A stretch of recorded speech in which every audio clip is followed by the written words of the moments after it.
Hi friends, my name is Dishantha. I am a dyslexia coach and teacher from Southern California. In this video, I want to talk to you guys about the system I use to get my brain to like doing hard things. So here's how the video is structured. I'll put the timestamps in the description below. This part, I'm going to show you the system my brain uses in order to make decisions.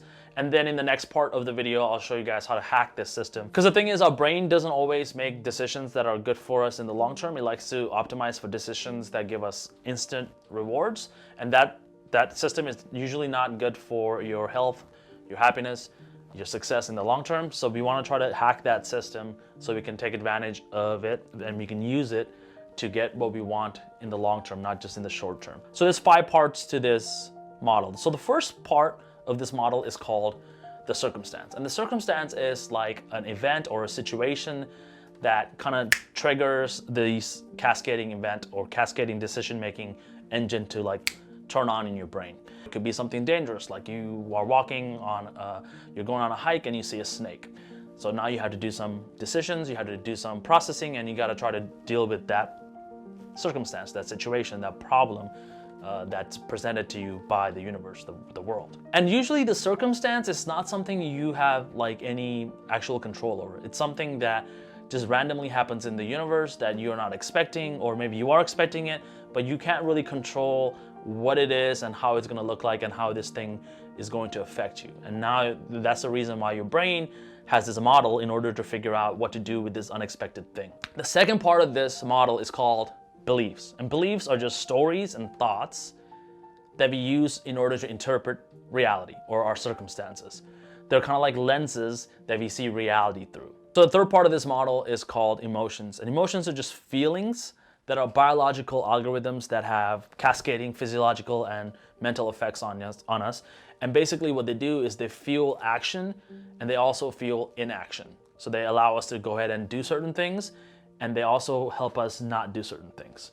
Which brings us to the fourth part of this model, which is actions. Actions are basically responses to the stimulus that is triggered by the circumstance. So if you go outside and we see a snake, we're gonna have some kind of reaction to it.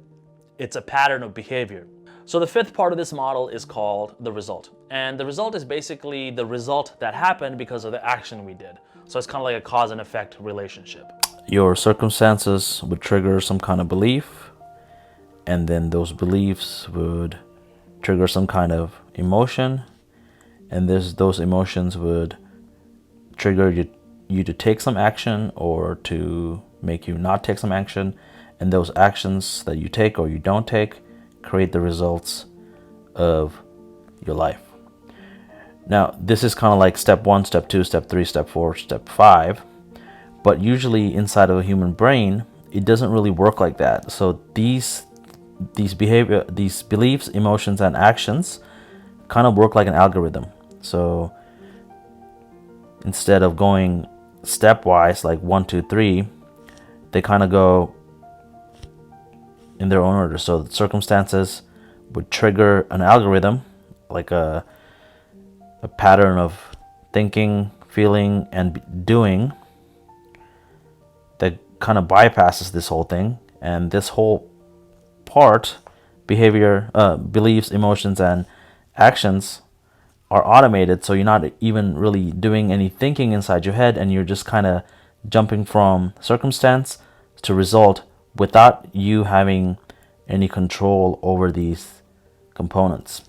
So the most important thing you can do is you want to try to take control of these 3 things. So your behaviors, your beliefs, your emotions, and your actions, by creating space in between this algorithm. All right, so how do you create space inside of this algorithm? Well, the best way to do this is to be able to take the components of them, kind of break it up, and then practice each component with some strategies. So we have beliefs, we have feelings, and we have actions. I'm going to give you a strategy for each of these right now. So let's take a look at the first one, which is our beliefs. And like I said before, your beliefs are made of thoughts, and thoughts are actually made of 3 things. The first one is called rumination. The second type of thinking is called contemplation. And then the third type of thinking is called meditation.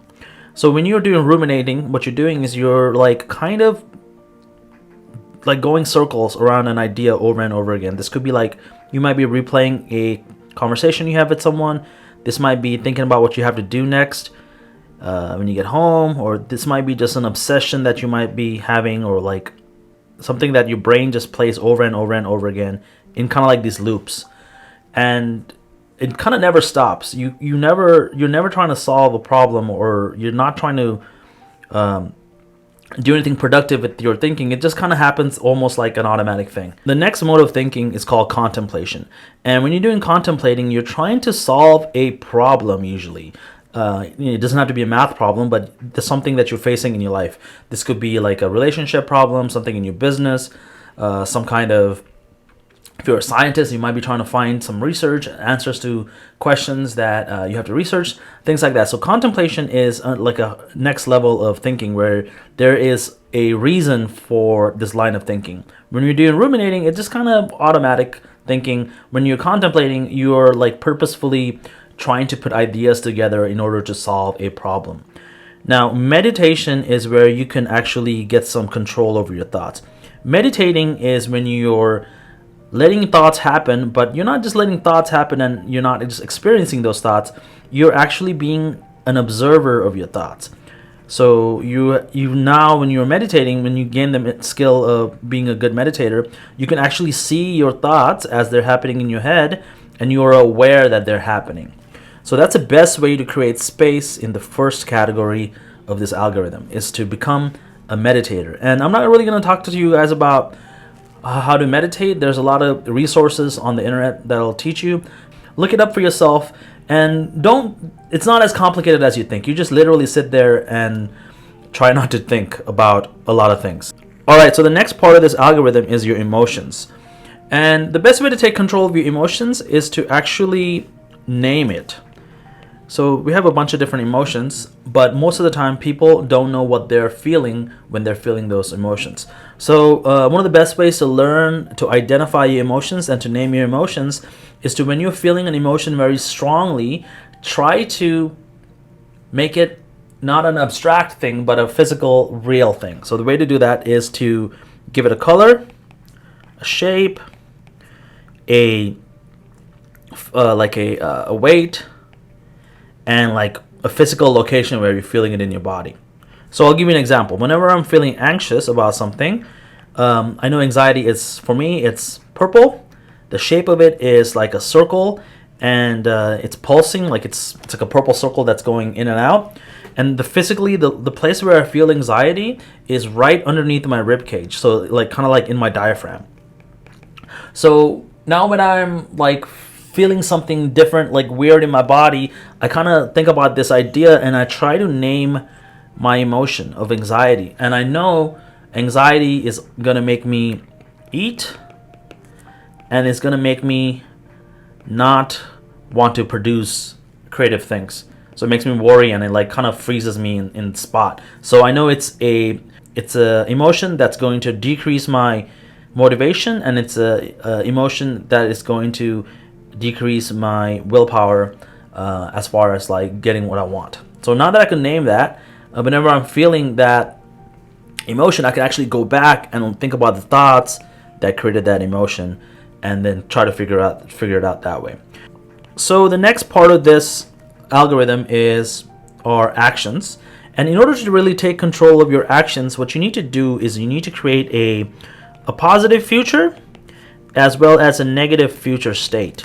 So you can actually, what I've done is I've taken this course. It's called the Future Authoring Program by Jordan Peterson. And in that program, he had me like write a future scenario where I was like in my best self, my best version of myself, and a future scenario of myself where I was the worst version of myself. If I gave into all my worst inclinations and personality traits, where would I be? And if I gave into my best personality traits and inclinations, where would I be? And what you want to do here is, whenever you are feeling something, so let's go backwards here. When you have an emotion, and that emotion is triggered by a belief, you want to kind of work forwards from here. So whenever I have a negative emotion, I know that these emotions are going to push me towards my negative future. And whenever I have a positive emotion like excitement or surprise or happiness, I know that's going to push me towards my positive future.